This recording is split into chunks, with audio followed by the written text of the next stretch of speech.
Drake diss leaks, Coachella drama, and more. Get in now. Walking Dead finale as well today. Let's go. Dua Lipa will be on SNL on May 4th. All right. Do we have a good meme for this blast off, or do we not have one? Do you regret not saving Ben? I don't even want to think about that, bro. I've been watching Israel and Iran, okay? Please react. UFC 300 was insane. No. Drake push-up drops final version. Why is there so many versions, dude? Yeah, she posted she was doing double duty hosting and singing. I don't care about Max Holloway, man. I don't. I'm gonna be honest with you. Yeah, he knocked him the fuck out. But the sad part is the sad part about the Max Holloway situation is that the dude, he's taking down a ginger, bro. It's fucked up. And they just decide to wing it. And then Max catches him right here. Isn't this Sugar Sean's coach or whatever? He's like homies with Jeff, is he not? I don't know. I don't know anything about the UFC. There it is. Oh, just slept it. No, that's a different guy. Oh yeah, he does look different. I have no fucking idea who this guy is. I don't know anything about the UFC, bro. He's... But this is fucked up. Look at this. Look, bro brought that shit. Bro brought that shit from a different zip code. Look at this. Look at where he's cocking it back from. Big Dog was like, I'm delivering a parcel to you. This is not DHL. Okay. You are going to receive it. Signed, sealed, and delivered. Hello. Clean as can be. That's it.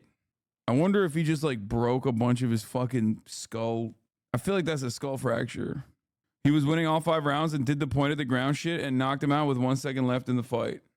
And the accumulation of damage was too much for Gates. Max Holloway came out with a one-piece hoodie, but it's a spoiler, so I won't show it. Holy smoke. And this was a fight where I fucking love that there's like hella UFC guys that love One Piece. Where'd that come from?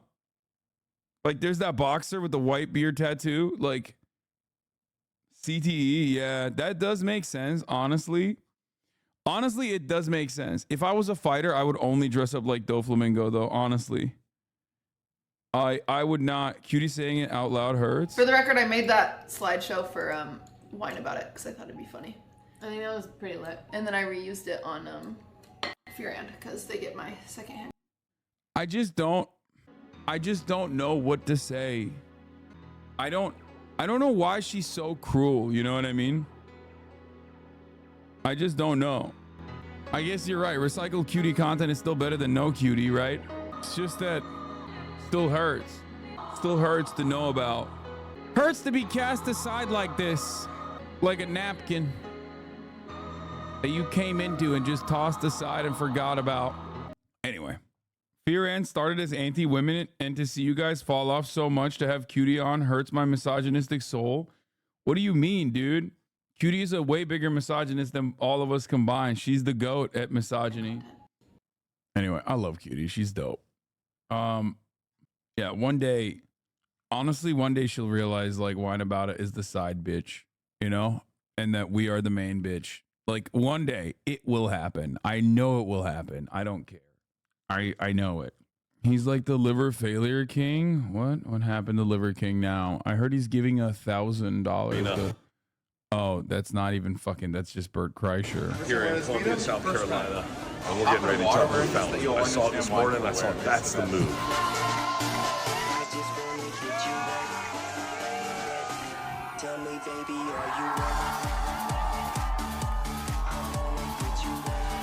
I just don't get it. Like he just drinks a lot. That's what it is, right? That's what's popping.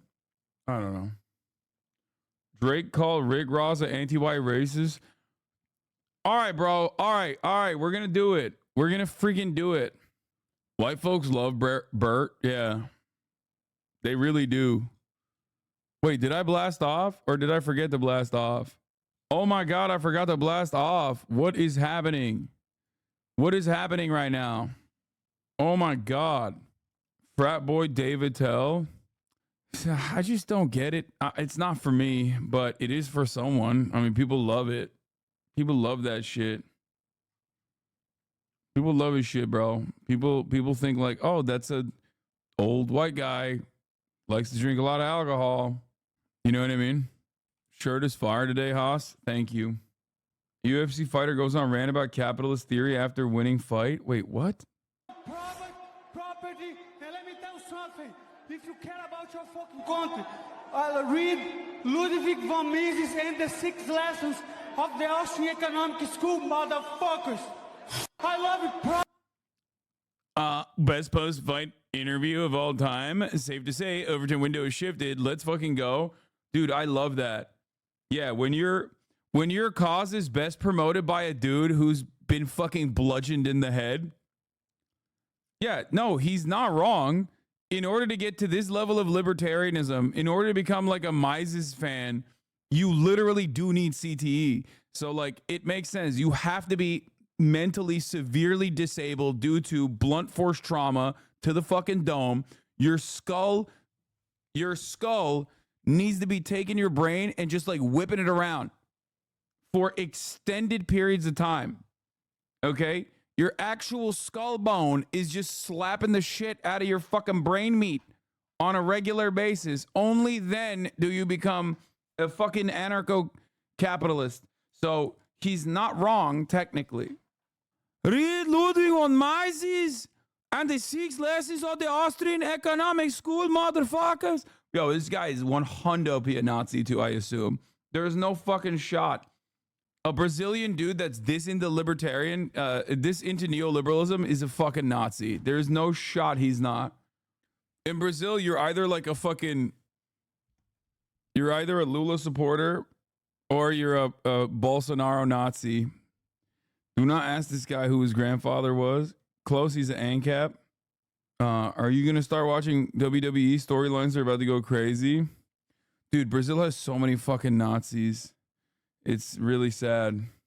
Did Conan O'Brien go out and buy this brown suede A1 bomber jacket after seeing it on Sean Evans? Yes, he did.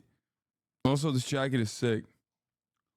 It fits Sean better. No disrespect to Conan, but never mind. He already had this jacket, it seems. No, Conan has an extensive jacket collection. All right, let's get started on the Drake diss. Drake push-ups dropping, give me 50. Why is this 4 minutes and 11 seconds long? This is from yesterday. And then the final version is shorter. The artists do not have the same freedom and privileges, making them curious to see their contracts, see how much their splits are. Okay, bro. This part of the fucking conversation is so like inside baseball. It's like, imagine if I was like in dissing another Twitch streamer and I just started talking about like your ad break density at the top of the hour is like way worse than mine. You know what I mean? Like, I give you the top of the hour ad break 3 minutes at a time. You actually do 10 minutes and it's fucked up. Like, it's just too inside baseball. He's like, oh yeah, let's see your contract splits. You know what I mean? Hey, by the way, that is probably one of the best top of the hour ad break debates I've ever done because I didn't know I was going to serve it to you. I'm not even kidding. I didn't realize that it was literally at the top of the hour. I debated myself. I looked down while I was talking about it and I was like, oh my God, it is literally the top of the hour. That's crazy. That's a once in a lifetime, baby. Sakura Gore, thank you for the 10 community. Give this up to live 10 people that are longer to see the ads at the top of the hour. You too can avoid the top of the hour ad break as long as you subscribe for $5 or free or by getting gifted a sub. You're just 3 minute ad break now. I feel kind of stupid that I debated myself, but also kind of smart at the same time. Like, how creative. Soggy Burrito, thank you for the 5 community. Get the subs. Anyway, this bark with the bite. What's up? I know I put you on the wall when y'all cook up. This is likely a shot at Metro Boomin and Future, who have been accused of assembling a plethora of artists to take shots on Drake in their recent collaboration albums. Yeah, so the idea was that the We Don't Trust You album is all directly a response to Drake. Like, that was the speculation from fans. I don't know how truthful it is, but even like the naming convention of a lot of the songs and stuff, they were saying like a big chunk of the album was like directly taking shots at Drake. Extortion, baby, whole career been shook up because Top told you drop, give me 50. We saw that. Your last one break, you're really not on shit. He says Mr. Morale, but the Big Steppers did not do well in the long run at the time of the song's release. Kendrick's latest album was met with mixed feedback from people as they felt the album was not as good as his previous work. Before apologizing to Kendrick Lamar, J. Cole attacked Mr. Morale and the Big Steppers on 7-Minute Drill. It was Kendrick Lamar's shortest charting album, only on the charts for 70 weeks. It's pretty funny that, like, that's his worst performing. Anyway, he then moves on to shit on his contracts and his splits, which I think is a little bit too inside baseball, but what are you going to do? Bonfire, need a verse, you better make it witty. Then we need a verse for the Swifties. Top say drop, you better drop and give them 50. Then he does a callback to the top say drop, you better drop and give him 50. Drake clowns Kendrick Lamar for catering to the mainstream by making a reference to his features on Bad Blood and Don't Want to Know by mainstream pop acts. Okay, can I just say something? That right there is the literal equivalent of J. Cole telling Kendrick Lamar, your music is boring. What he just did is literally the same exact principle behind J. Cole being like, I'm sorry, your music is fucking boring. How could you, Drake, make fun of a man for making pop hits? You literally do not even do rap music. That part is not slandering Kendrick Lamar, but instead just kind of making fun of himself. Okay? Drake is a pop star. It is pretty funny that he's like using this as a diss. That part, I think, opens him up to a lot of retorts because it is very funny. Like, Maroon 5 need a verse, you better make it witty. Then we need a verse for the Swifties. It almost feels like he's just jealous. Like, it feels like he's literally jealous that he didn't get those features. This beef is definitely for the unks. Oh my God, how old are we? How fucking old are we that, like, how is a Drake Kendrick Lamar this? Is that really? Is that for the unks actually? No, stop. Stop. Don't say that. Don't say that. I mean, they're all fucking 40 years old. God damn it. Maybe you're right.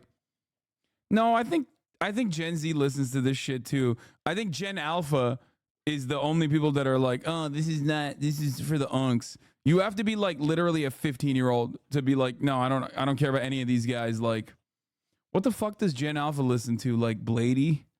I feel like that's Zoomer shit. That's not even Gen Alpha shit. Yeah, Gen Alpha's like, yeah, I listen to classic rap like Playboy Cardi. Gen Alpha in the chat being like, yeah, I really love the classic hits by you know, by Drake. Yeah. Okay. Skibidi toilet listening asses, dude. Get the fuck out of here. You're like 33. That's not a diss, bro. I am 33. Anyway, I found that strange. Kaya, place. I did find that personally strange that Drake is talking shit about Kendrick doing poppy hits, poppy features.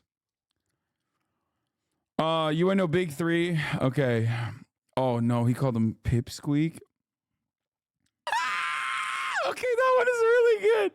Okay, that probably, in my opinion, is one of the best lines in the entire fucking song. That's actually really good. Especially because, like, what's Metro gonna do? Like, how is he gonna make it? What is his retort? He's just gonna put fucking... He's just gonna make some more fire beats, I guess. Angry drum instrumental. It's just like what's that one guy, that artiste? I've seen that guy who just like fucking angrily slams on the drums and all these people like watch it from afar and they're like, wow. That's what he's gonna do. What's the, you know what I'm talking about? Do you have any idea what I'm talking about? The fucking the artist, the Japanese dude. No, not Fred again. No, the Japanese dude, bro. He's like a noise artist or whatever the fuck it's called. Metro dissed him in Morse code.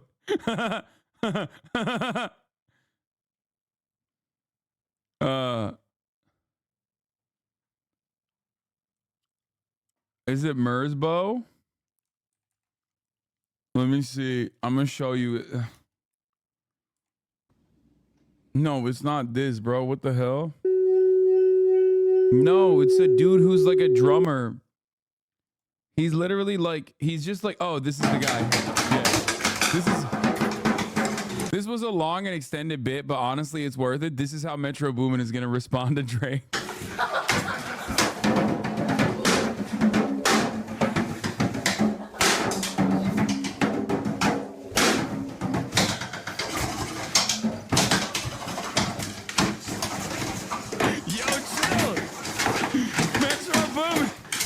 Don't do it.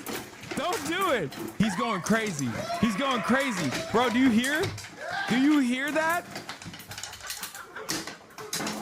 Yo, chill out, Metro Boomin. Don't do it. He's mad, bro. He is big mad.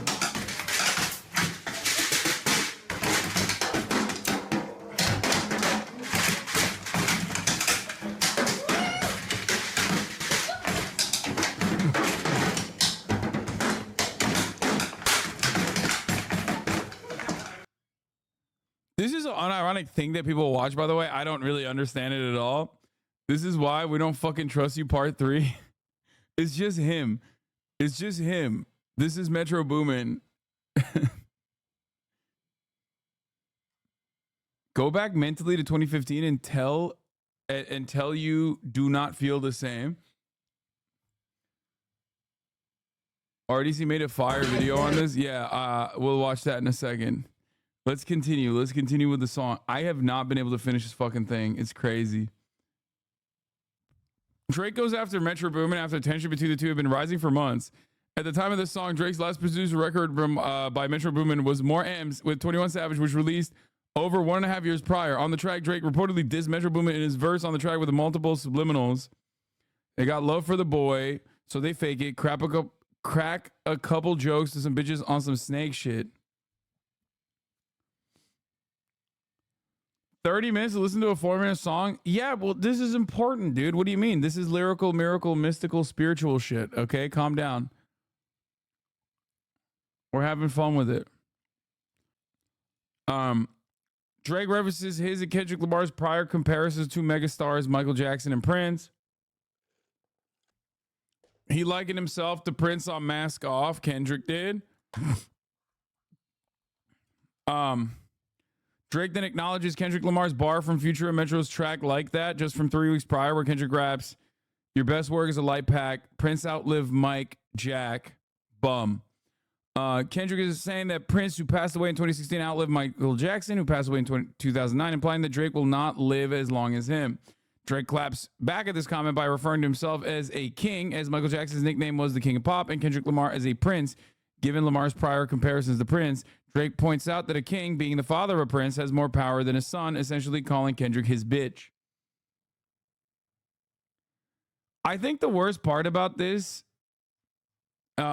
overall is that, like, the beat, if the beat was better, I don't know. I feel like it's lyrically, this is really good. This is like the opposite of what J. Cole was doing. He's got some smoke. He's opening up on everyone, including Ricardo Ross, Richard Ross, and many others. I think is pretty good. I just wish that, the beat is good, bro. What the fuck? I think the beat is all right. Yeah, he should have got Metro to do it. Manager Cash XO saying that Cash was a blunt runner for the head of Drake's security, Chubbs. Oh yeah, that's the other thing. Why are dudes from Toronto beefing with one another? That I don't understand. You guys are from Toronto. Like, you're from Canada. The fuck do you mean? Like, are you even allowed to shit on each other? No, I actually don't get it. Like, I don't know why he's like shitting on the weekend. Like, bro, if you're Canadian, you shouldn't be allowed to diss other Canadians. There's like 8 of you guys out there. Come on. These OVO producers, the most boring motherfuckers on the planet, for real. Sick to my stomach, fam. These waist youths. These waist youths. I'm sick to my stomach, fam. Waist youths. Toronto is a mad ting. Yeah. He's still upset the weekend didn't join OVO, fam. Mans are marved. I will not take this Toronto slander, but you deserve it. Toronto deserves all the fucking smoke. Bro, once people in Toronto figured out TikTok, it was Jover. Okay? The rest of the world found out how freakish motherfuckers in Toronto are. Okay? It fucked the game up entirely. When people found out what people in Toronto sound like, it was over. Why are you so mean to Canada? I pay so much extra shipping for your merch. I'm just jealous. Here, you want to fucking... Oh, fuck. This guy fucking blocked me. Thoughts on Toronto Hoodmans? Yo, these guys are waste fam, and I hate when niggas try to act hood, fam. It's not hood, brisky. When you try to act hood, fam, you're not hood, fam. Real spill. You know, like, stop moving bod when you're a good youth, fam. You guys are a good youth, eh? What are your thoughts on Toronto Hoodmans? You guys are good youths, eh?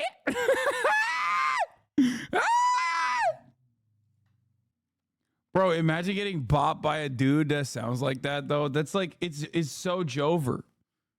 Like, this dude sounds like a Minnesota midwife, okay? Don't you know, fam? It's like, really? Bop with what? A blunderbuss.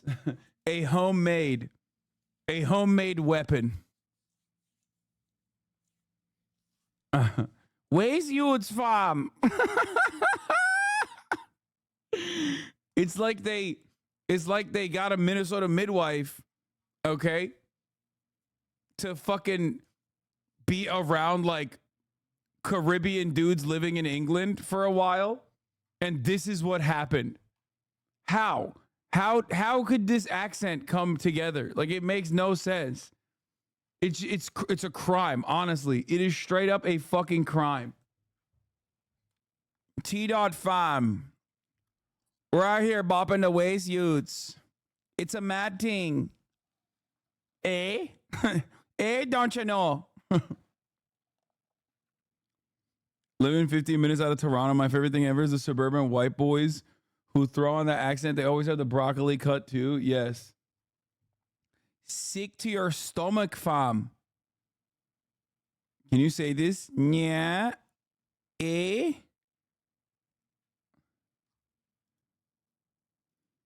And then this is the demo. It didn't end with the interlude by DJ Academics and the outro above. Instead, it ended with the following lyrics. Drake claims there will be no further. So Ricky Ross. Are you going to get DMCA for this? Probably not. I don't know. I might take it later. Ricky Ross came back. I forgot that here. This was the part that I left.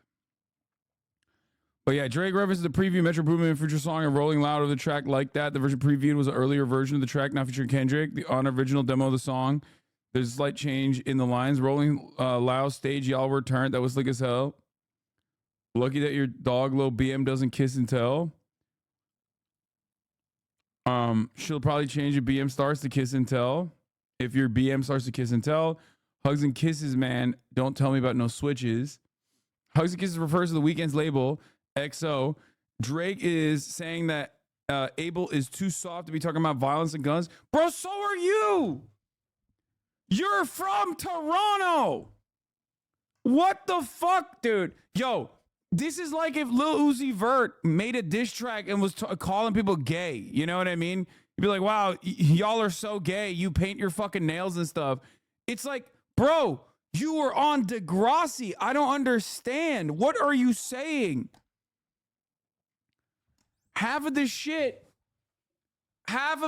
is literally just like applicable to him. Everything he could say about the Weeknd, it could be said about him. Okay, this is why I was saying I feel like if you're from Toronto, if you're a Canadian rapper, you should not have to smoke for other Canadian rappers because, like, your background is literally identical.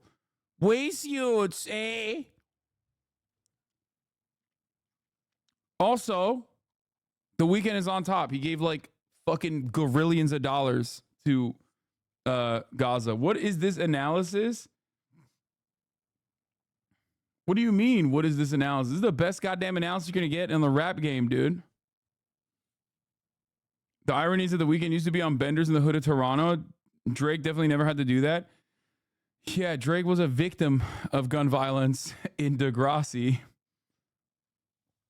Are you aware of Drake's song For All the Dogs where he unintentionally says, fuck my ass for like 2 minutes straight? No, I'm not unaware of this. I am very much aware of this.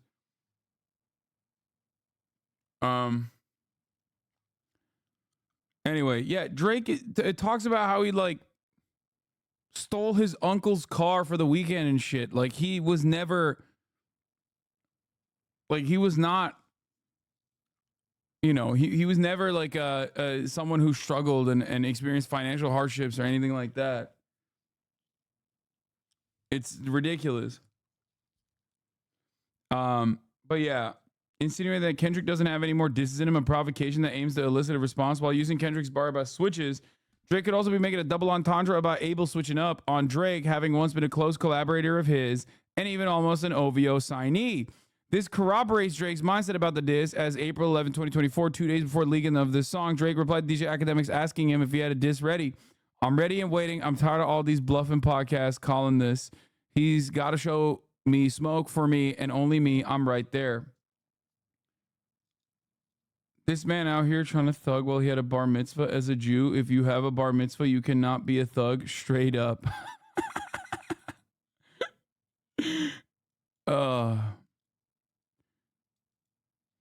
That's funny.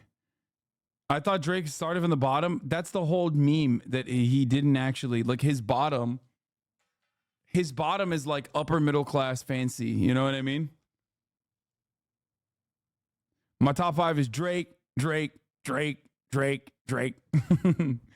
DJ Academics is such a fucking meme. What? Drake shows his crib before blowing up on Degrassi? The leader on set. He's really humble. He's really sweet. Completely charming. Just smooth. He's a total ladies' man. The girls just eat him up. He's very wise. Unscripted. I wouldn't go for a ride. This is my baby, I guess. Bro, all you need to do is, one, there's so much stuff here. But all you need to do is ask the question, high school pics, you was even bad then.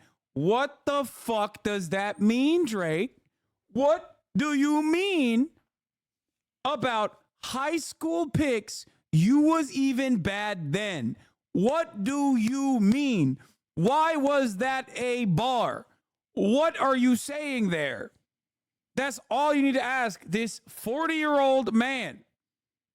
What did you mean by this? Sit. And then you can do the fucking Audrey Graham, like all the Degrassi shit. Yes, it's a 2004 Acura TSX.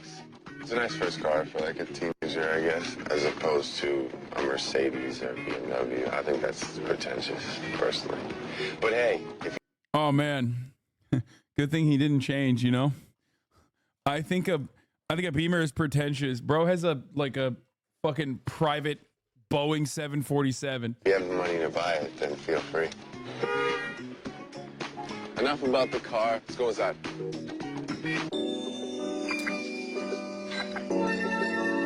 Hey, Bubby. Yeah.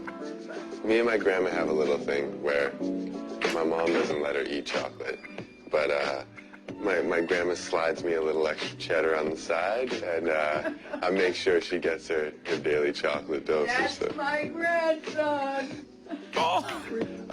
This is the living room, and it's nice and elegant, and I kind of leave this alone. It's too much for me. This is our dining room, and here's my mother making notes as usual on probably some...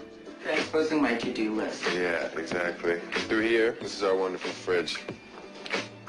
was stalked because, you know, there were people over today, so we had to get some food. Now we're gonna check out my space.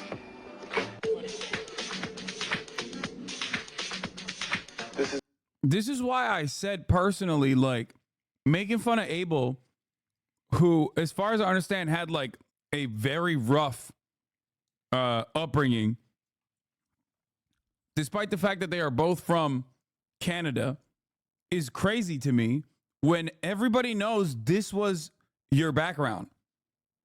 Like, everybody knows this was your background, bro. What the fuck are you doing? This is why the whole like blackface shit popped off when Pusha T did it. It's just like, this is the reason. This was like alluded to without like actually fully going into it, because like everybody kind of knows it. And I think that there was like a way larger, obviously like the way larger stuff was that he was hiding a child, but there's so much. This is my space. This is where I live. And through here, this is my living room. I like a chilling vibe. That's my favorite thing about this basement. I made this table. Got Barry White, Frank Sinatra, Notorious B.I.G. Everybody around this table has basically inspired me to get into music, particularly Pharrell. He's like, bro, Frank Sinatra? Bro, that's Austin Show, dude. Austin Show finds Frank Sinatra inspirational. That's crazy.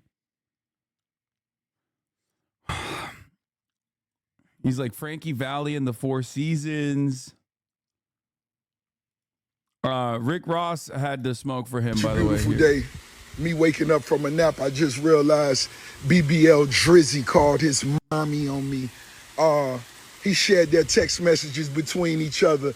Cupcake Drake, tell your mama you stayed out past your curfew, white boy. You wanted to hang at the park with the niggas, smoke weed with the niggas while we washed our old school Chevys. So Rick Ross responded, and we'll listen to it.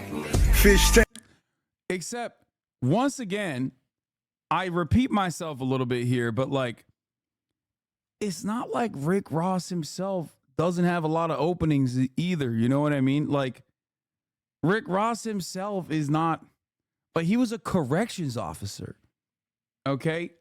We'll watch the video after the diss. We'll watch the diss. He just came out of nowhere and immediately. Okay, now I do agree that this is like, I will admit that this is Unk beef now. Like, this actually is turning into real Unk beef. I mean, it's good, but now I think Gen Alpha, even the Zoomers are right. This is Uncle Diss. It's Uncle Diss time. Man who doesn't listen to music gives opinion. Why is this like? I mean, yeah, I'm talking shit, dude. It's just fucking music. Suck my dick. Why are you so fucking bent out of shape? You know what I mean? Yeah. Guess what? I'm closer in age to them than you. I've listened to their music more than you have throughout my lifetime, at least, because I just have more years, okay? So shut the fuck up. Why you gotta get so mad? Full clip, we refer to Drake taking shots at several artists on push-ups. Ross feels it was uncalled for to bring up his name like he wouldn't respond. Apparently, push-ups leaked via Drake's camp, so it wasn't a thought-out strategy. Fans even speculated about the track being AI generated for the unexpected release and his lyrical content. However, the song was recorded, and that alone is for Ross to think it was a reckless move. Ooh, Pulitzer Prize winner switching like dyed denim. Likely a reference to Kendrick releasing the future feature after being taunted for years by Drake.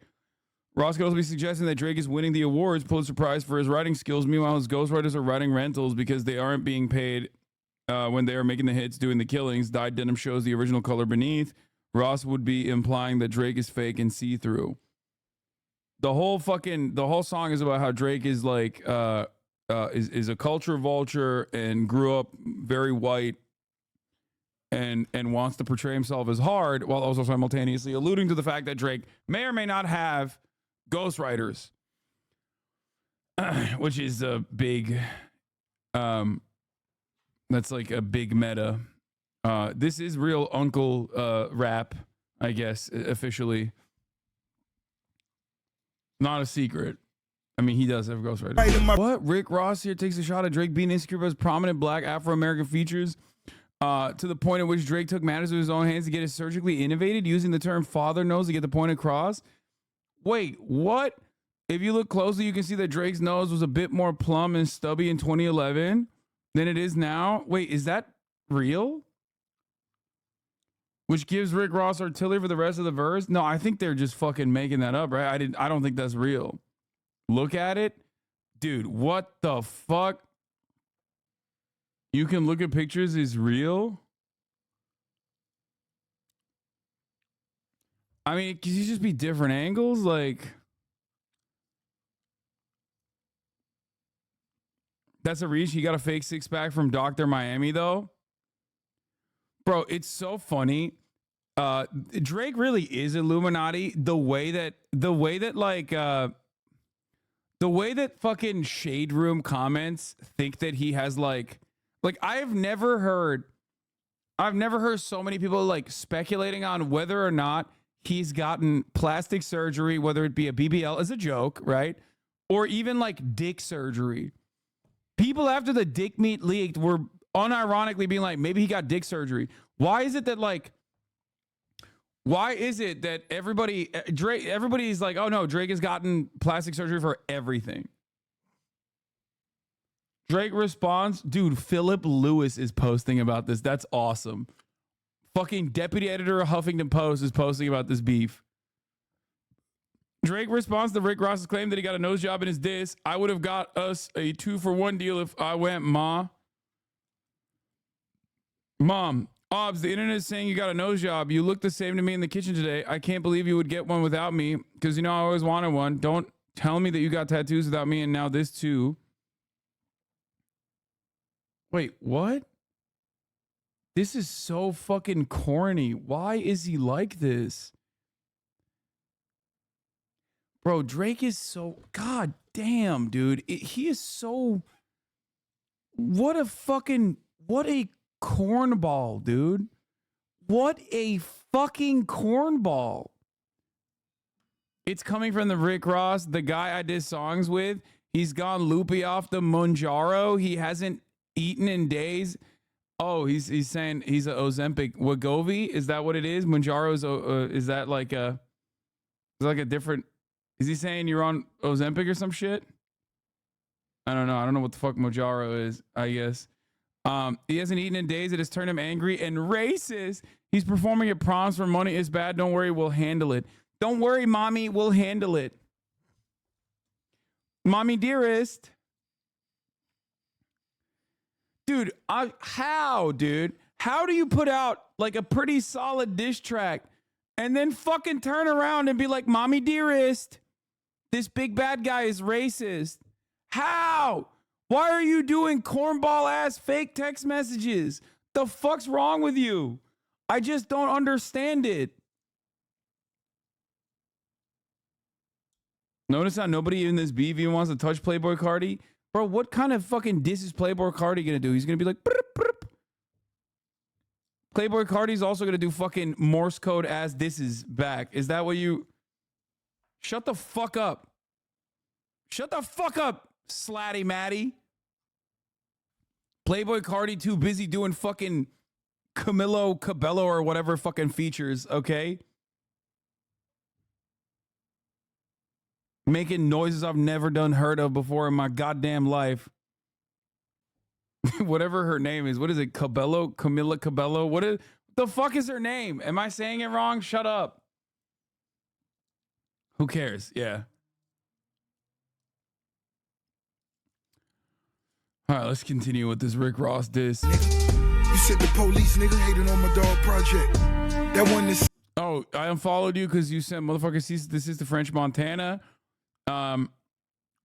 He may also be referring to Splash Brothers, another leaked track Montana and Drake initially got scheduled for Montana's album. The song was then released and got Mac Cheese 5 with Rick Ross, Lil Wayne, and Drake. You got that 6-pack removed? Wait, I don't get it. Drake shared a shirtless photo on his Instagram story, sparking speculation among fans that he's had cosmetic work done. Rumors have been circulating since 2019. This image shows Drake with nothing more than a towel wrapped around his waist. I don't get it. Ross also calls out Drake for wearing questionable clothing on his tour. So Do people literally think that he got like he got like a 6-pack surgery? Bro, there is no fucking way. Even Meg said he did. Is that even a thing that you can do? What is wrong with him? I have never seen a rapper consult his mother in a rap beef. This is why Cole won. No part of this. Lol. What is this white boy? This is the real Drake with his white and Jewish friends before he hung out with the black kids at school in Toronto. Then he came to the U.S. and changed his whole persona and became a street guy rapper. Listen to what he has to say about Caribbean kid slang in Toronto. Do you have like your words up there that like kind of funky and weird? The guys at our school, instead of addressing people like the group, like saying like, what are you guys doing? Say man's like you. It's really weird. Yeah. Oh my God. Waste your fam. Oh, Rick Ross response to Drake's mom. Yeah, this is where the Rick Ross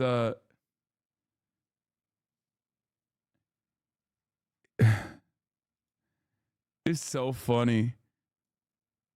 I love this beef, dude. It's great. That's why I said Drake getting involved in this is phenomenal, because it's just like he is such a target-rich environment. You know what I mean? Yeah. So man's like you are going to that, and then just means like the group. Crew. That's interesting. It's not. It's really ignorant. Oh, he said it's not. It's really ignorant. Oh my God. That is very Caucasian behavior, to be fair. Saying that is crazy. Also not surprising. Finish the Drake song. I did. What do you mean? We fucking listened to it.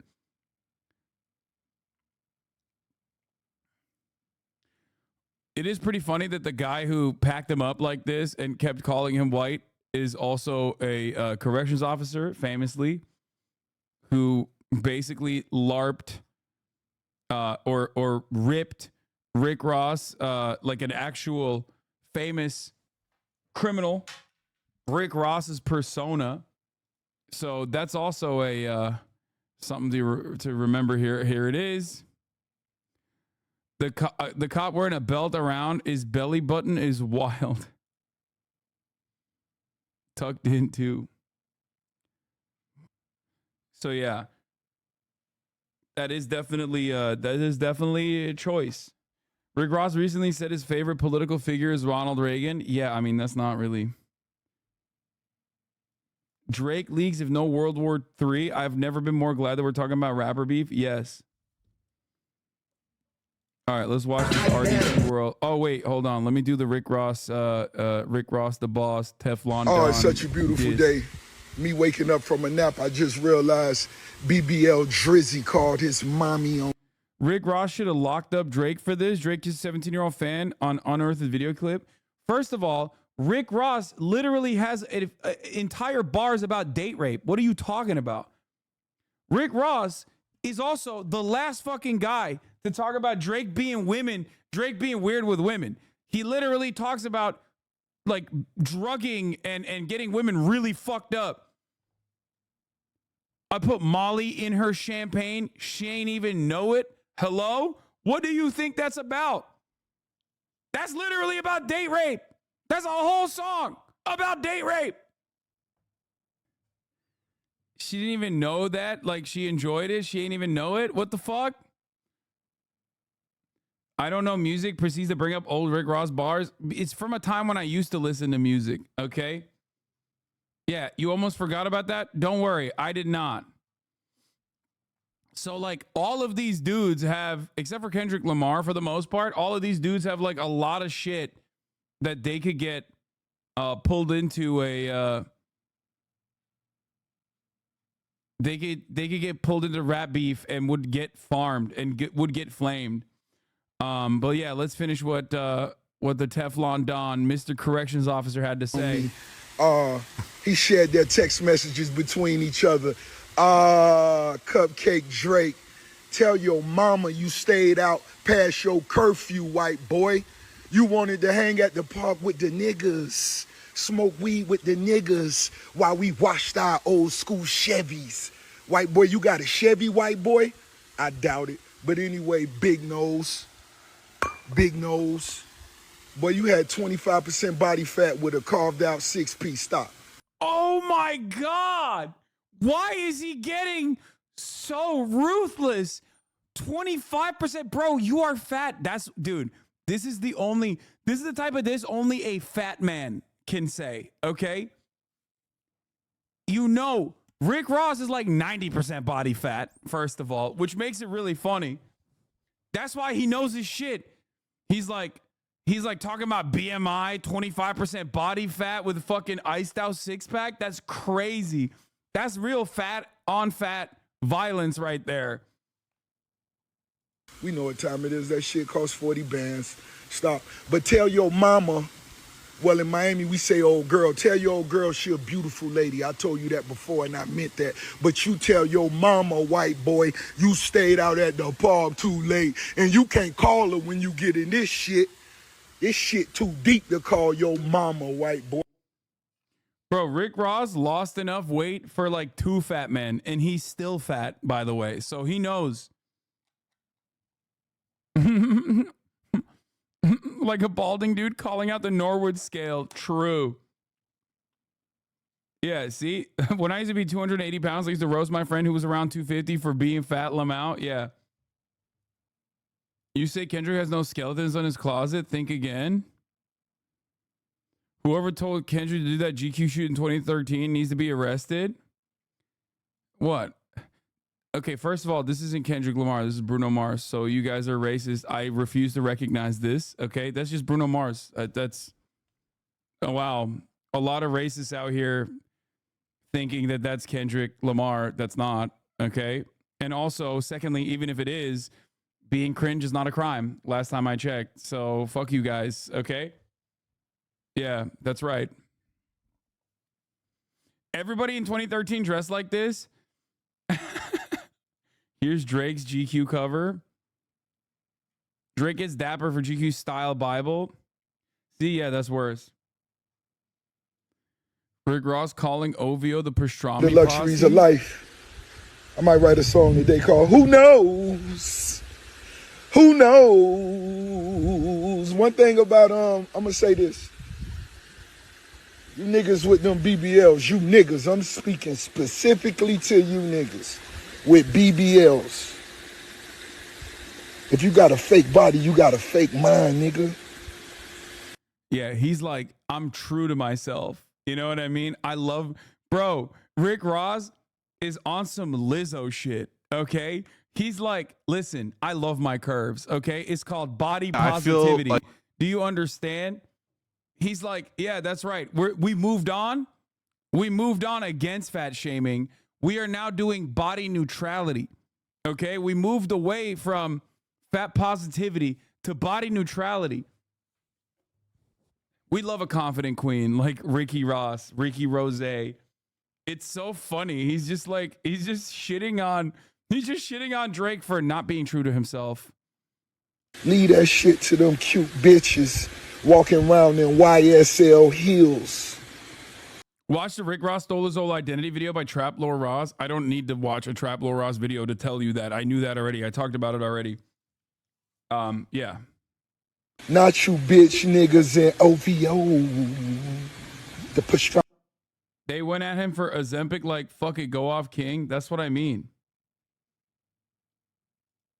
The Big Three photographed by GQ. Oh, God. Oh, my God. Oh, my God. Okay, J. Cole's one is the worst. Oh, God. How does he take a L here, even in this circumstance? Bro. Whoa there, buddy. No need to get aggressive. Slow down, man. You're starting to bite off more than you can chew. Whoa there, buddy. Oh, no.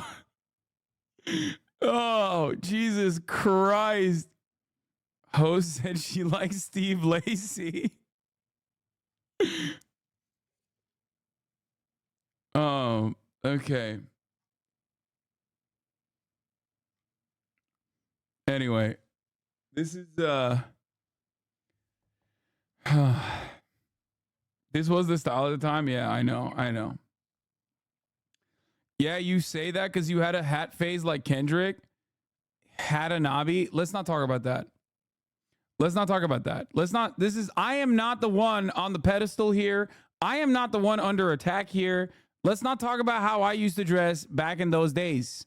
Let's not do that. Everyone suck my dick, okay? That's also, I defended Kendrick Lamar there, okay? I defended him.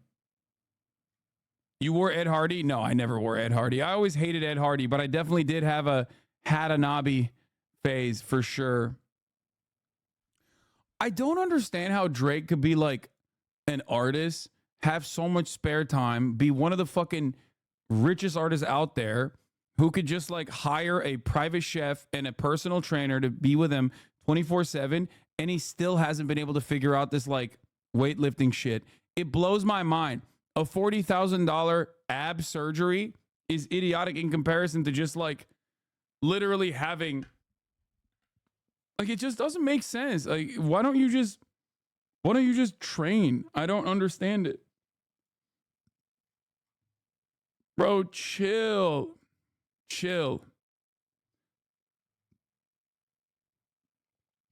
Please check this out. What is this? Like, Drake is the hardest guy who like acts like there's not pictures of him when he was younger. Like, he moves like he just blew up with a beard. Right. You know, it's like, we've seen you. Like, he wasn't complaining to mama about the bagel. Yeah, like, you didn't get my bacon, egg, and cheese. Where's my bagel? That wasn't even in the picture. It was just, where's my bagel? Yeah, what the hell? Where's my sandwich? I'm so hungry. I didn't buy you that sandwich. Nah, Drake need to lock in Hasanabi 2024. I never said those words. Don't even start with me. No way he did that, and that surgery is actually a thing. Dude, yeah, I'm learning about new shit that's out there that I didn't even know was possible. Training is hard, fam. No, that's crazy. That's unacceptable. That's unfucking acceptable, dude. That is way less acceptable than the top of the hour ad break coming and going and you guys not having a subscription. So you're seeing those 3 minutes. You're seeing the 3 minutes of ads. Okay. Oh my God. Dude, DJ Academics loves this shit. Ross ain't stopping. He moving like he was moving when he was beefing with 50. The bridge of your nose somehow got smaller. BBL Drizzy. Nah, at DJ Khaled. Drake's nose then versus Drake's nose now. I know this dude isn't bringing up old pictures of other rappers. I mean, you are not a true hottie. Meg covered these topics extensively in her last song. I'll be honest, I do personally like the whole conspiracy theories about Drake getting like a litany of plastic surgery. I think it's very funny. This has to be anti-Semitic. That's funny. Bro, good one. I mean, someone will take it there for sure. Someone will take it there. You know who's going to take it there? Fucking, what's his face? What's the guy who always does the Rothschild conspiracies, but then he also dated a Rothschild who literally collaborated with No Name. Fuck. Yeah, Jay Electronica. He's gonna say he's gonna somehow make this anti-Semitic. Drake is gonna get, Kanye feature is gonna go crazy. Kendrick is very anti-Semitic.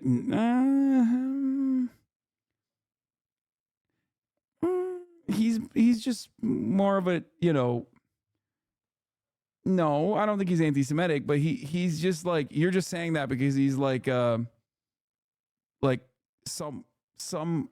somewhat Nation of Islam adjacent. Is Drake even pro-Palestine? He is. Yeah, Kendrick just mentions Black Israelite stuff. That's it. But yeah, the greatest beef was when 50 Cent challenged Floyd Mayweather to read a Harry Potter book or Cat in the Hat. But that is Unk beef at this point. But yeah, no, Drake actually, I think Drake signed an Artists for Ceasefire list like pretty early on, and that does make sense. He is a massive culture vulture. and he does have in Toronto a lot of Muslim friends, a lot of Muslim dudes in his crew as well. And he does do like, he does do the fucking white boy swag shit where, they'll say like, inshallah every now and then. So like, I think that is part of the reason why he was like very early on. He was openly very openly in support of Palestine. Not as much as, obviously not as much as Abel, not as much as The Weeknd, but still.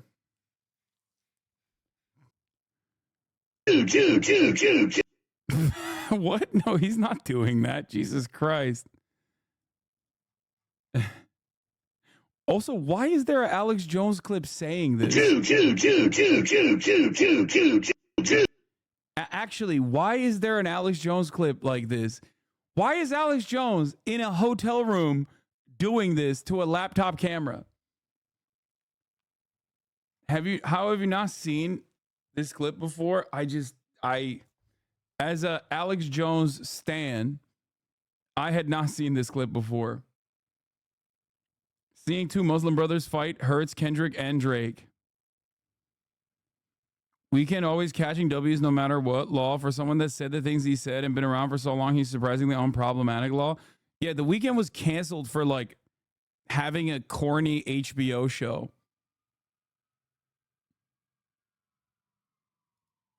No, this tweet makes more sense. Bitch ass white boy. This bitch ass white. Kendrick to Drake, your best album is mid. Drake to Kendrick, you're short. Rick Ross to Drake. Boy. This bitch ass white boy. Yeah, we watched. Oh, wait, did we watch the RDC World skit yet? No, we didn't. Hold on. We'll watch that now. Oh, good. I think that might be the best line. I do think that the fucking make some drums line is the best. It's so dumb because it's like what is he gonna do? You know what I mean? What's he gonna do? This is what he's gonna do. Don't make him mad.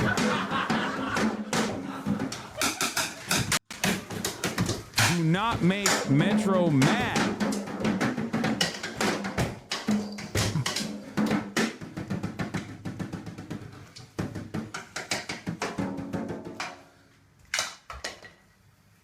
This is what happens when young Metro doesn't trust you. Nah, Metro, don't listen to that nigga, bro. He ain't even on shit for real. Yeah, fuck that shit, Metro. I'm ready to slide back on this nigga right now. Please stop talking, bro. Just saying. You already know we got a plan. Come on, let's do this right now. Hey, we want to appreciate all y'all for coming to the studio to diss Drake. Chris Brown? Y'all beefing? I said, yo, that nigga got me fucked up. All right. See Breezy in the studio. That's cool. To diss Drake again for the third time. We about to drop a comment. Yo, much love, peace. Yeah, it's me. How the hell you got beef with Common? No. Yeah, he got me back in State Scheming, remember? Alright, man. See, I told y'all, man, Drake be tripping, bro. He dissing everybody. He diss Common. Y'all, bro, I think he should let that go. But, man, yeah. Wait, hold on. Let that go. It's a few niggas in the studio. I just don't. The Chance? Fuck no. Is that Chance the rapper? Yes, me too. He got me too. Chance, what do you do? That's so stupid. Yes, me too. He got me too. Chance, what do you do to you? He dissed me on draft day, remember? Pick a name like Chance the Rapper. Come on. Bro. That's a reach. You doing Chance, bro. Get up out of here, bro. Get out of here, Chance. Oh, this some bullshit, man. We ain't just gonna put anybody. Come on, bro. All right, hold on. Pause all of this, man. Some of y'all should be here like Pusha T, Rick Ross, I guess, after Drake gave you all them fucking hits. Wait, where Ross go? Don't ask about the boss. He right here. It's all over. Where you go? I went and I laid a track down. I dissed Drake. The beef is over. What are you talking about, Ross? You was supposed to wait. See, the thing about being a boss, you don't wait on nobody. You make your own decisions. All right, Rick Ross. You. And another thing, I'm really proud of everybody. All right, I said all right, but we trying to do something. Y'all came to a common. All right, Rick. Damn. All right. You know what? I just don't know if we can make hits with everybody in this room. Like Luda, bro. What is Luda doing? You and Drake don't like each other? Stand up. Man, go film Fast 11, bro. I'm not listening to you. Most Def, get the fuck out of here. What? Hey, what? That's disrespectful. That's disrespectful. Yeah, I forgot to run the 3-minute ad break, by the way, which is disrespectful to those who have actually subscribed at the top of the hour. I forgot. Thank you, Chatter, for reminding me. Here's a 3-minute ad break now. Who is this dancing in the back? What's on? Oh, no. Hey, bro. Hey, man, watch out with that shit. Hey, we calling the album off. The album's off. I don't care, bro. Keep messing up the film days. You gotta stop and go do everything. Now, people talking about, where's Cole video? Where's Cole video? I already explained to you we made the Cole video, but we didn't drop it. We actually made 2 Cole videos, right? When Mike Delete later dropped, and another one, the apology dropped. Now, look, this is what I'm gonna tell y'all. Most likely, because we also made a Drake video before Drake dropped. We ain't picking no sides. It's everybody getting hold out here. But look, I think we're gonna put all the videos in one video together and drop them like just like the playoff video. Y'all know how we do the playoff video? That's what I'm seriously thinking about doing. How can you not pick a side? Well, I mean, I get why. J Fold apologized too fast for them to release the video the first time. J Fold. I think they're J Cole fans themselves. That's part of it, I think. J Fold. That's crazy. I didn't even think about that. Yeah, we watched this before here. Yo, hey bro. Hey, I know it's early, but Kendrick dissed J. Cole. I gotta go pee. Hold on. Stupid ass. Come on, man. It's friendly competition, bro. No, it's not friendly this time, bro. Bro, what are you talking about? They really dissed. He dissed them. You talking about K-Dot? Yes. Mr. Morale? Yes, him. Yeah. It's Mr. Morale, bro. He got morals and shit. That nigga not doing that shit for real, bro. It's kidding around. They best friends, nigga. No, that's why I thought he the big stepper right now, bro. He really dissed him. Oh my God, bro. Let me hear, bro. Damn, bro. Ready? Waking me up for this. Come on.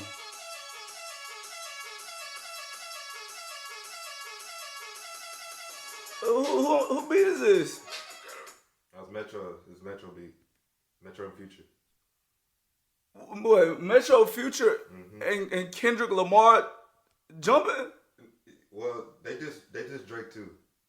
Wait. Yeah, play, let me hear. Play. Well, that beat so hard. I don't know. No, something not right.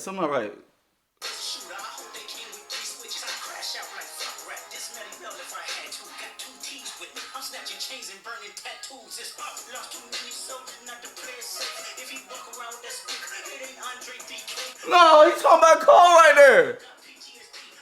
He talking about Cole. Cole say he be walking around with a stick. Yeah. No, it's up. It's up. No. K-Dot, no. Why are you fully clean? Because I knew something was up, bro. I knew something was up. I couldn't sleep right.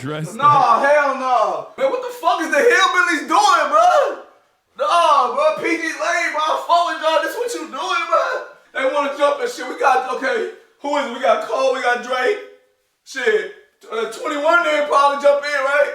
Maybe. I don't know. All of Dreamville. Bro, I swear to God, bro, Metro better stop cheating and make a beat for everybody, bro. Something not right, bro. I'm telling you, something not right. Don't even worry about it. I'm already leaving, bro. What? Ain't no big 3, it's the big me. I know you heard it. Man, I'm telling you, bro, Cole coming back, bro. Man, you're not ready for Kung Fu Kenny. You're not ready for Kung Fu. Yes, he is. He's not ready for Kung Fu Kenny. They were right. He was not. Hey, you can go, bro. I'm telling you right now, you can go fight me to your mouth, nigga. Damn, man, the fucking shit ruining friendships, bro. Come on, man. Lamau, I'm imagining someone new clicking on the channel for new info in Iran, Israel, and his classic Hassan rap battle reacts. Listen, we do a variety of different content out here, okay? Sometimes we got to take a pause and we have to figure out if Drake actually got a BBL or not, okay? That's it. That's it. Like one of my idols, so this is where I sit and sometimes write. And actually, we missed a very important thing. This is the Iran-Israel beef, but for a lot of people who have been desperately waiting for some kind of momentum, some kind of movement from rap in general. I write songs, and that's what I like. I do music. These are full from front to back of just songs, pages and pages of lyrics and ideas. Something that I'll probably never use, but I mean, because they're old, I just like to keep them around for nostalgia purposes. And this is my dad, and him and my uncle worked with Al Green. That's basically why I do it. I mean, he taught me everything.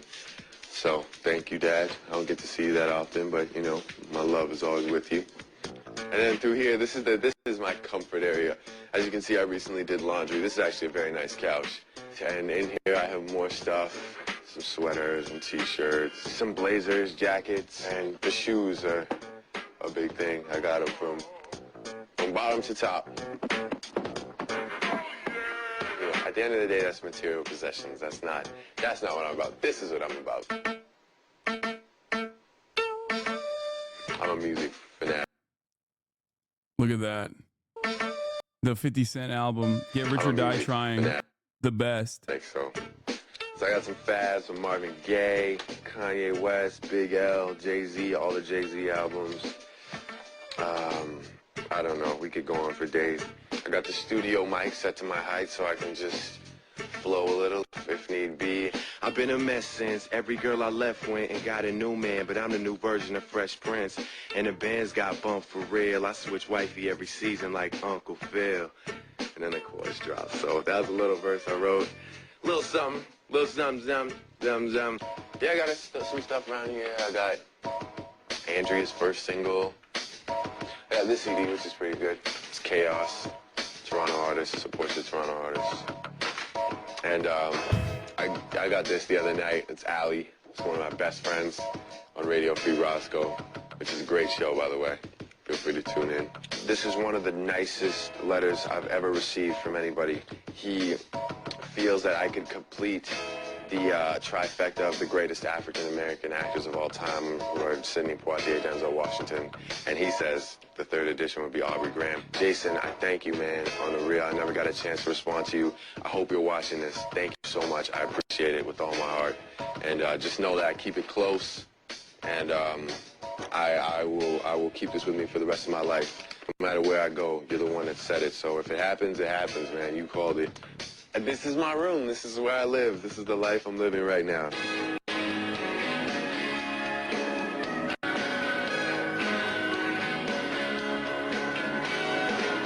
We always thought that there was something very different about this kid.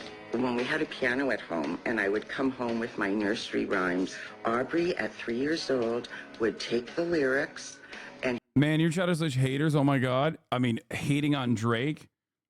If you have an issue with people hating on Drake, like, don't go outside. You know what I mean? The fuck do you mean? That's like, that literally is, he can handle it, okay? That is the meta. he would change them. I realized that's been the meta. That other kids just didn't do that. Being an only child, I always had him in a lot of activities, whether it was day camp or whether it was group activities, hockey, a lot of things where you'd have to learn to be a team player. I was in this program called YPT, which is Young People's Theater, but it was really just a bunch of young kids acting really hyper, and then like we'd throw on masks and call it a play. Whatever, I guess the parents thought it was cool. He just wipes away his tears on $100 bills. Yeah, I mean, he is also phenomenally wealthy and also incredibly popular. This is like barely a diss. It's barely shitting on him. It's just that, like, this is his background, so it's pretty funny for him to like act tough. That's it. When Aubrey was about 5 years old, I took him to this agent, and she really liked Aubrey, so he did print work, and which is catalogs, and he did a couple of commercials. Had you been there tonight? Les Mis was the first thing that people actually liked, I guess, and people actually came to see, and clapped for a good reason. They're not like, yeah, it's over. Like, good, let's go.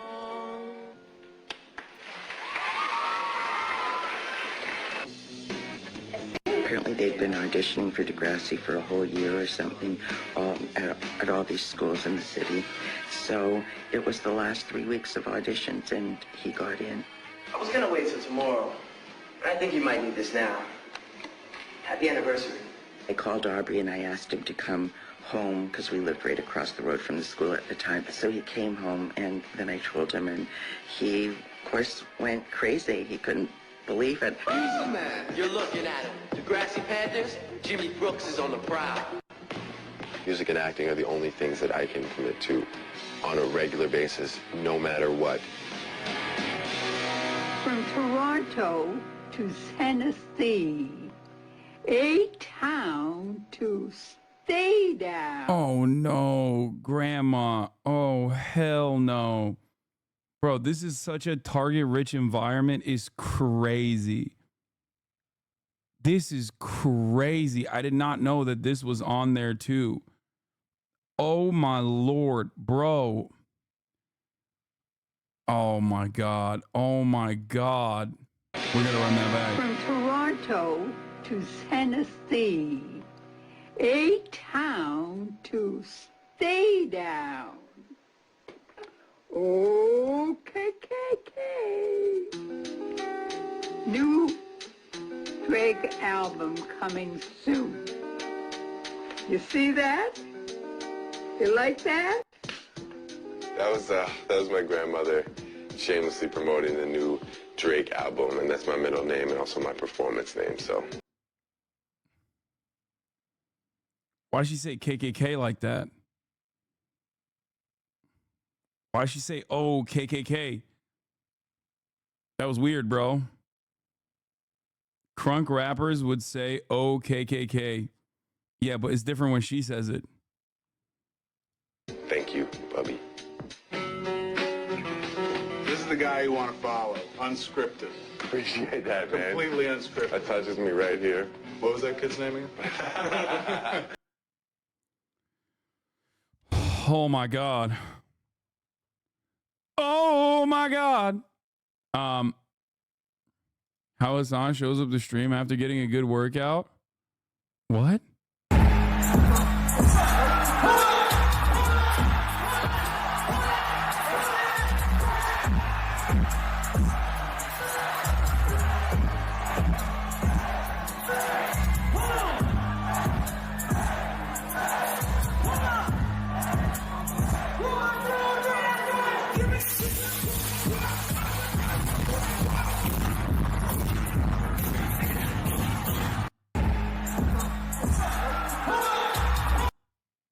How'd you like delete someone else's tweet? Didn't know you had moves like that? Yeah, I do. Bald loser US speaking at the Security Council. And as President Biden stated, we will remain in close contact with Israel's leaders. And let me be clear. If Iran or its proxies take actions against the United States or further action against Israel, Iran will be held responsible. We note Secretary General Guterres' statement What a switch up warning that for the region everybody is in the at chat. risk of plunging into a deeper and wider war on multiple fronts. The United States is not seeking escalation. Our actions have been purely defensive in nature. The best way to prevent such escalation is an unambiguous condemnation from the Council of Iran's unprecedented large-scale attack and an unequivocal call on it and its proxies and partners to refrain from further violence.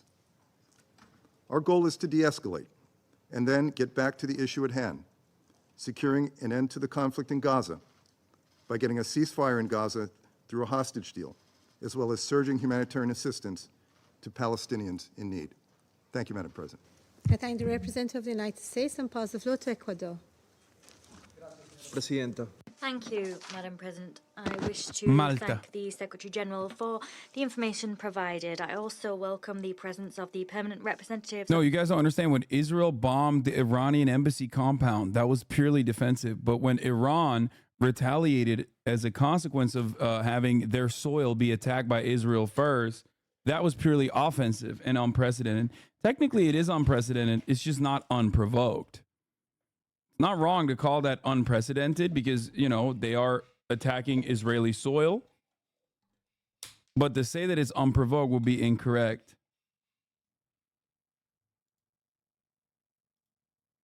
Which keep civilians in the chokehold of insecurity and anguish. I conclude by urging all to exercise the utmost restraint and to prioritize diplomatic and political instruments for the resolution of conflicts. I also call upon all to consider in good faith supporting the United Nations, regional bodies, groups of countries, all countries, with a view to easing this alarming situation, which, as the Secretary General has stated, could lead to military conflagrations on a large scale in the Middle East. Thank you. Algeria.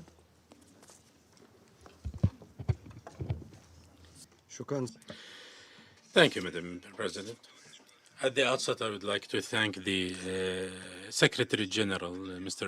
Antonio Guterres, for his thorough briefing.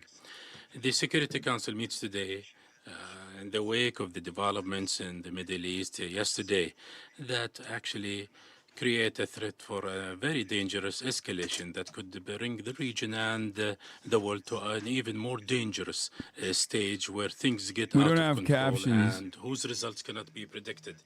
My country, Algeria, is following these developments with utmost The captions concern and suck. interest and warns against grave consequences should the circle of conflict in the Middle East broadens. That's why we call upon all parties to practice self-restraint and avoid escalation. Would like also to reiterate what the SG has said, and I quote, that neither the region nor the world can afford another war. End of quote.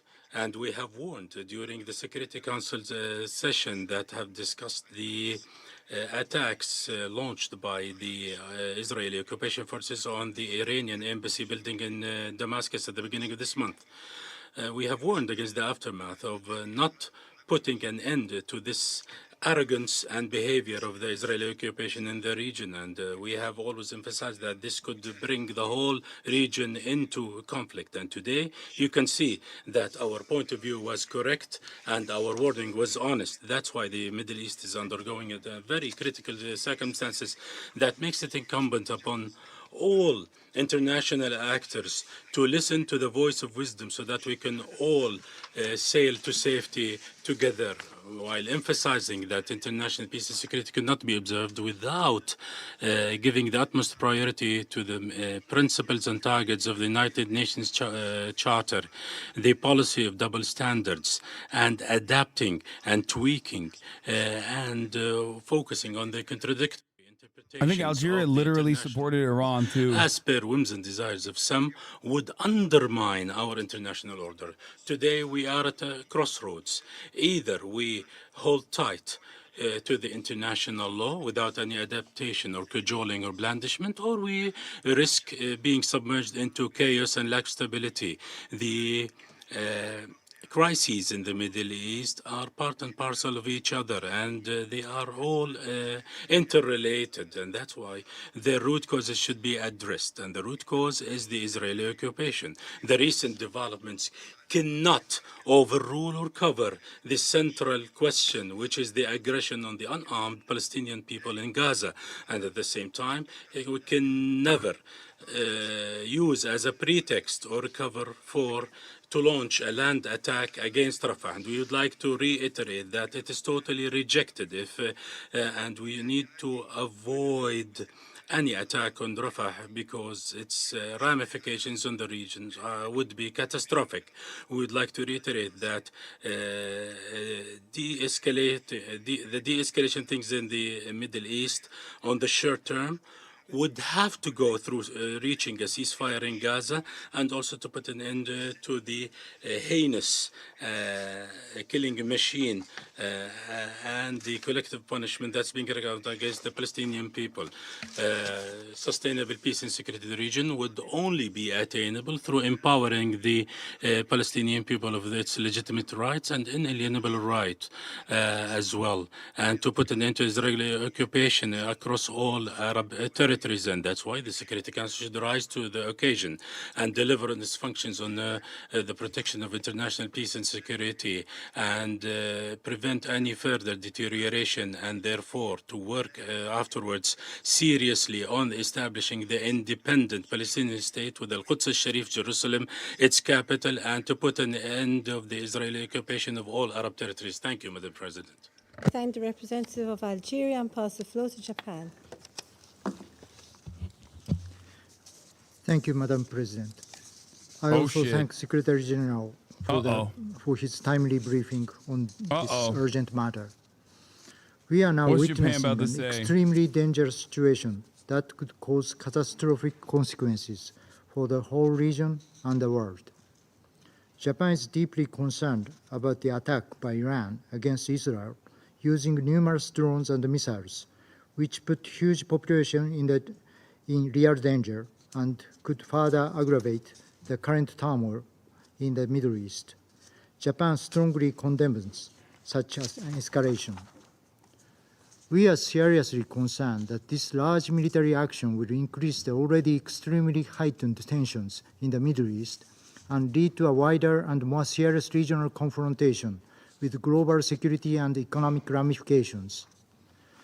It is imperative for the Security Council to address this matter as a united body responsible for international peace and security to contain the risk of the region. I'm burning my manga. We're doing BDS on anime, Japan boys. has been strongly urging the parties concerned to calm down and de-escalate the situation and exercise maximum restraints, as the Secretary General just mentioned. Japan reiterates its determination to continue to make all necessary diplomatic efforts in order to prevent a further deterioration. We must lighting up my body pillow. at the historical critical juncture. I mean, of course, Japan is America's lapdog. Of course, they're gonna fucking be like, we condemn in the strongest terms. Algeria is the only one who's gonna have some smoke. President. I wish to thank the Secretary General for his briefing. France condemns in the strongest terms the unprecedented attack that was launched by Iran against Israel yesterday and which threatens to destabilize the region. The Secretary General also condemned this attack. That attack was a serious and major... It's really fucked up what Iran did. It totally threatens to destabilize the region.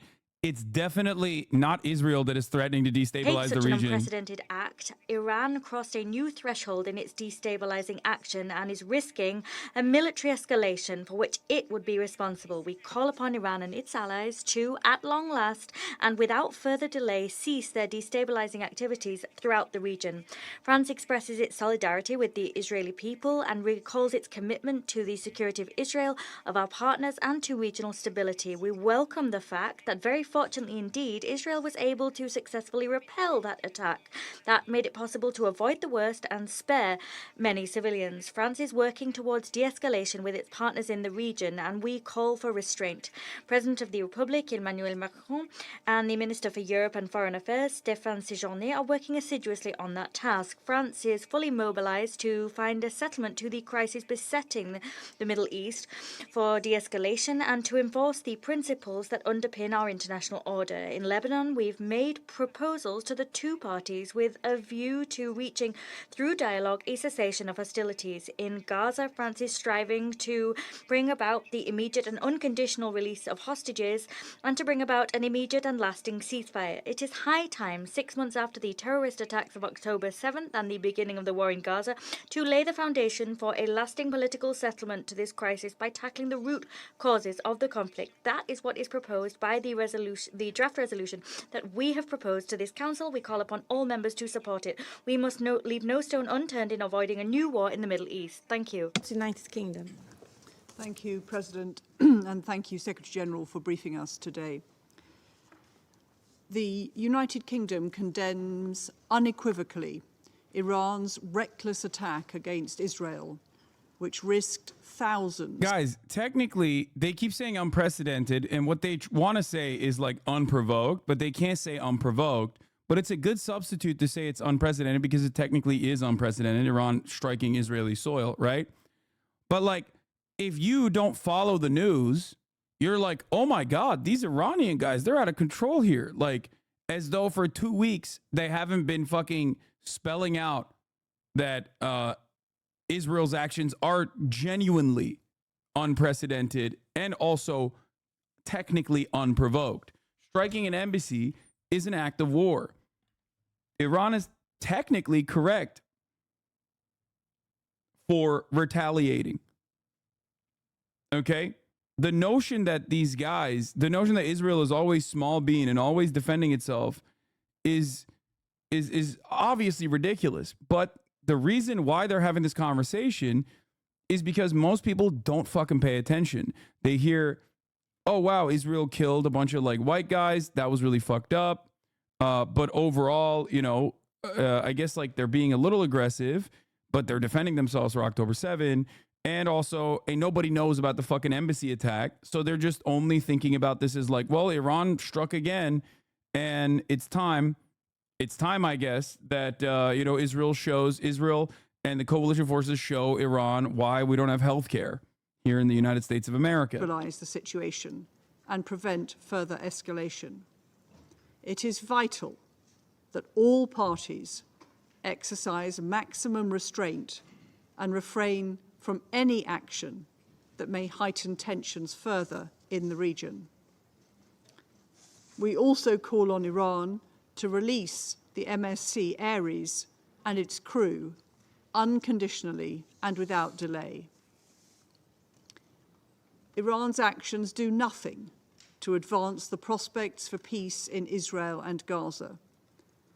As set out in Security Council Resolution 2728, the United Kingdom remains resolved to work with international partners to secure an immediate pause in the fighting in Gaza, to get aid in and hostages out, leading to a sustainable ceasefire without a return to destruction, fighting, and the loss of life.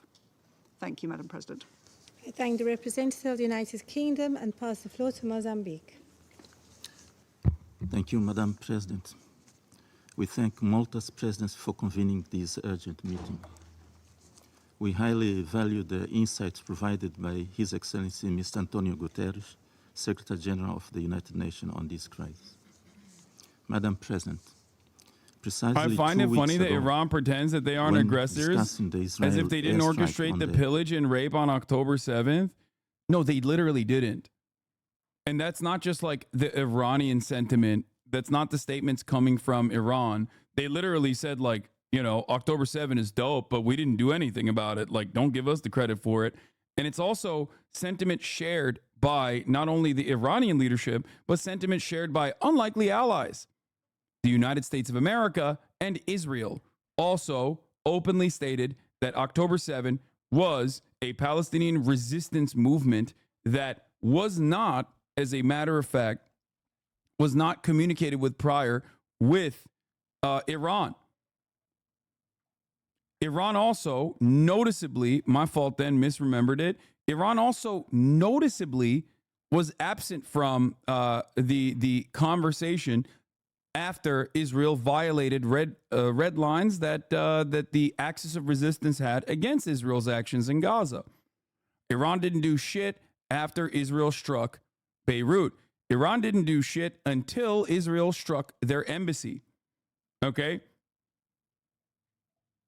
Anyway, I suspect that this could be another one of these chatters who's only now come back after October 7.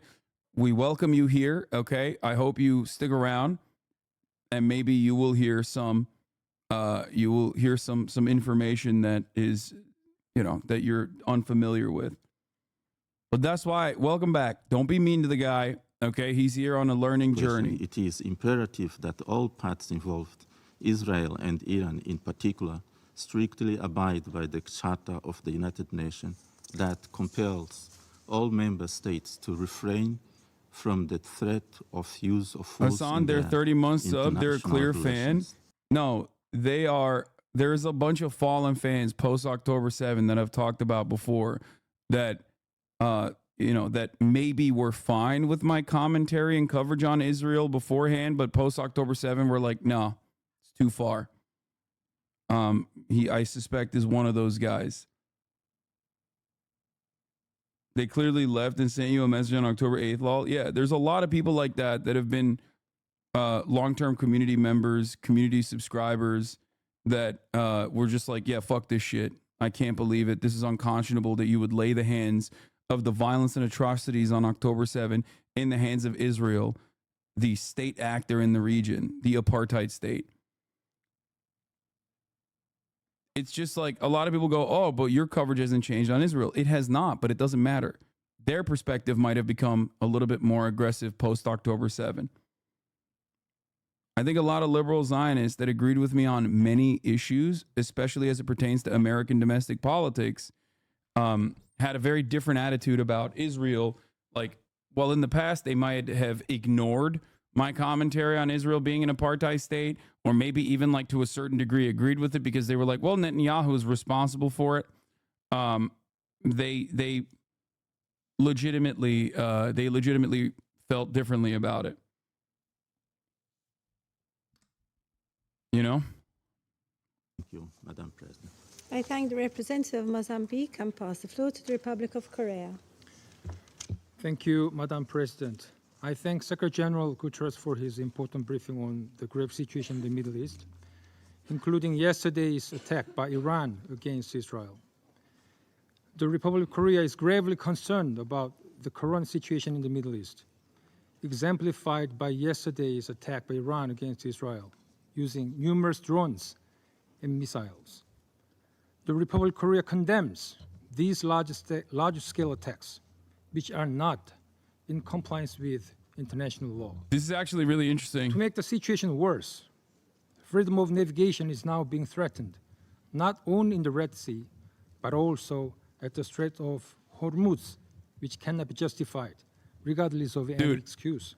Korea is also kind of interesting. Since the outbreak of the horrendous terrorist attack by Hamas against Israeli citizens on the 7th of October last year, yeah, they're a client state, but it's a military major operation by deal Israel in that Gaza and Samsung Next is pulling out of the Israeli tech industry. The international community, including the Republic of Korea, has repeatedly warned against the possibility of increasingly dangerous spillover in the Middle East. Earlier this month, when we witnessed the instance at the Iranian consulate that resulted in casualties in Damascus, Syria, the Republic of Korea expressed its deep concern that additional violent incidents could escalate into new tragedies in the region. Unfortunately, what we are now seeing this even more dangerous tension. Samsung Next left because of economic reasons and not because of the genocide. Amidst the worst escalation in the doesn't Middle matter. East, it means that like where the entire pressure region is stands at the risk of being engulfed in the flames of war. What is crucial is finding the most effective solution to ease the tension, rather than finger pointing and debating over who and what triggered the current situation.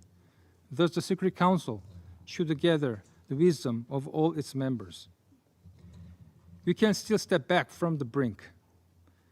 The ongoing escalation of the already dire tension in the region should immediately stop. Any regional escalation should be condemned, and the regional actors should exercise full restraint in order to prevent any additional spillover. Thus, we take note that the permanent representative of the Islamic Republic of Iran expressed in his letter to the Secretary General yesterday the position that Iran does not seek escalation or conflict in the region. Korea is better than Japan in this. That this affirmation can be realized with actual compliance. The Republic of Korea is monitoring this situation with deep concern and once again calls on all parties to exercise restraints in order to prevent further escalation of the situation.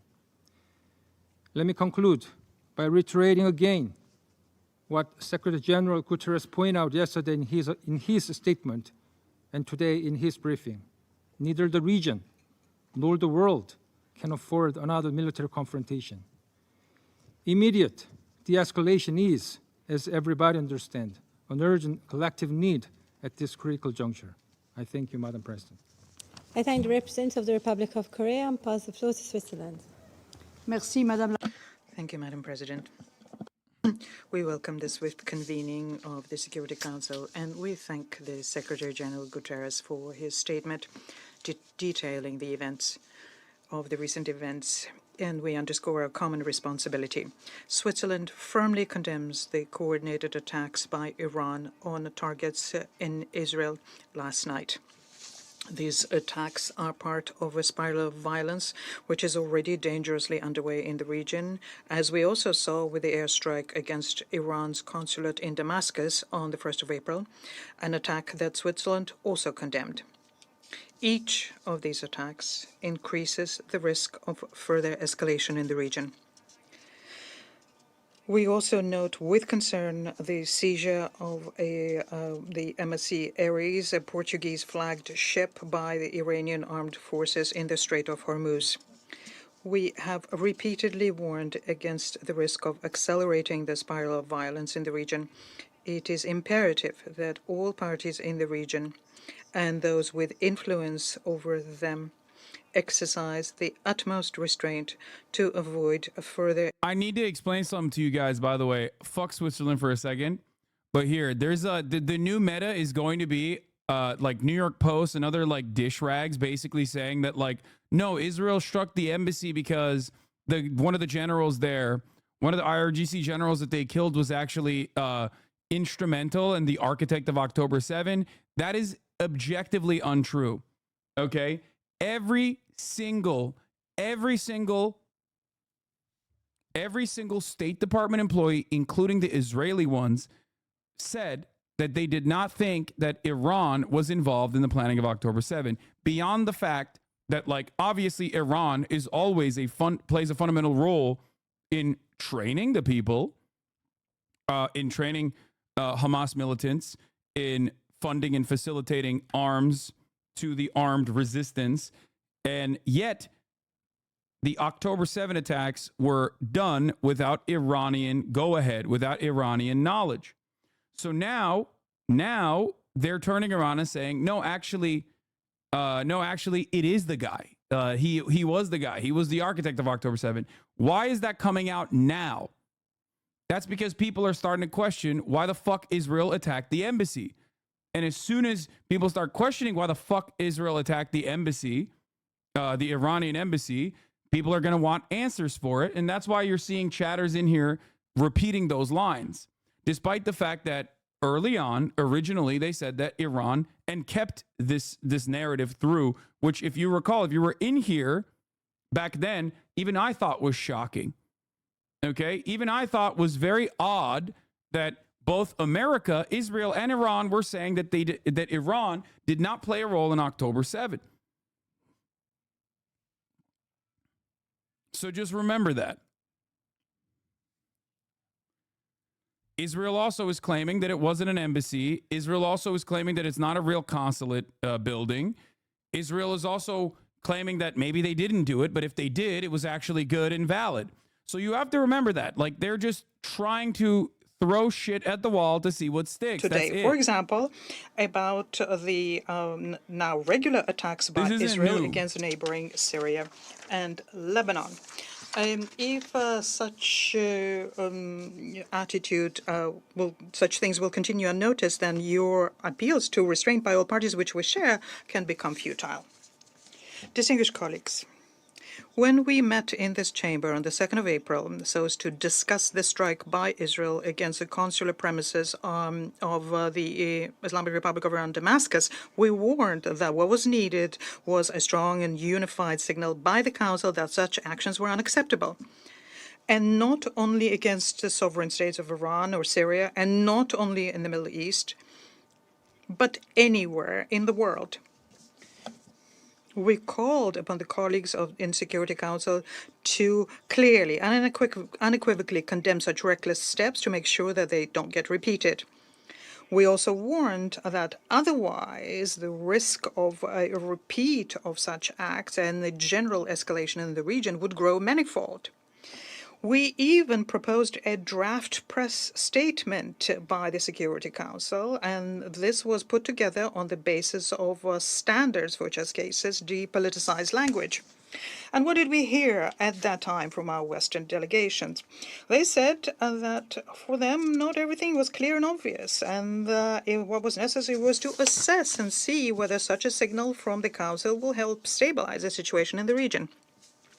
The United States, UK, and France there essentially declined to confirm that the basic principles of international law about the inviolability of diplomatic and consular facilities, which are enshrined in the Vienna Conventions on this issue, apply equally to all states. And the outcome is now clear for everyone to see.